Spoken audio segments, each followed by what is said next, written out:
Hi అండి, అందరికీ good morning. వాతావరణం చల్లగా ఉంది. వాతావరణానికి తగినట్టు రాగి ముద్ద ఉలవల తెరలో అయితే చేశానండి.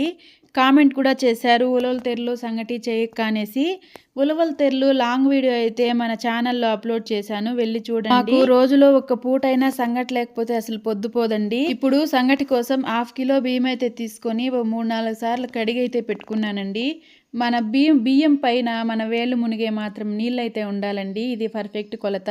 ఇప్పుడు 80% బియ్యం ఉడికిన తర్వాత అయితే 100 గ్రాముల పిండి అయితే వేసుకుందామండి. సిమ్ లో పెట్టి 10 నిమిషాలు ఉడికిన తర్వాత అయితే కాస్త నెయ్యి వేసి కలుపుకోవడమే. సంగటి కట్టులో నేను నెయ్యి అయితే ఇప్పుడు వేయలేదండి, వేసుకుంటే బాగుంటుంది. బాగా ఉంటలు లేకుండా కలుపుకొని, నా దగ్గర అయితే మానిపప్పు ఉంది కాబట్టి మానిపప్పులో అయితే ముద్దలు పట్టుకుంటానండి. మానిపప్పు లేని వాళ్ళు ప్లేట్లలో కూడా వేసి పట్టుకోవచ్చండి.